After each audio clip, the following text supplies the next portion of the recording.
Katika mkoa wetu wa Dar es Salaam tuna mabasi yaendayo kwa kasi. Tuna DART na tuna UDART. Vituo vingi vya mwendo kasi vimeharibiwa.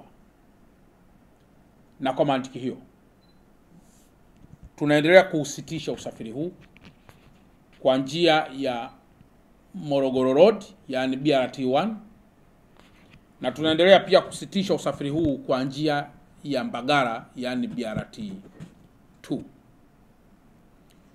Kwa hiyo wale wote ambao walikuwa wanategemea mfumo huu wa usafiri, na naamini pia usafiri huu umekuwa ukiwasaidia watu wengi, tunausitisha mara moja. Jambo la kwanza, ili kufanya tathmini ya kina kuhusu uharibifu uliotokea.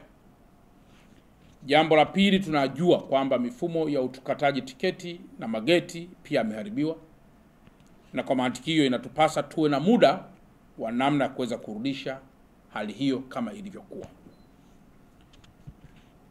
Tunawaagiza watu wa LATRA, wadau wa LATRA na watumishi wa LATRA ama mtendaji mkuu wa LATRA kutoa vibali vya muda mfupi kwa mabasi ya kawaida ili yaweze kutoa huduma katika njia hizi ambazo zilikuwa zinategemewa kwenye usafiri huu wa mwendokasi. Na jambo hili lifanyike mara moja ili kuongeza nguvu kidogo ya utoaji wa huduma mabasi kwa njia hii ya BRT1, yani ya Morogoro Road, na kwa hii njia nyingine ambayo nimeitaja hapo awali.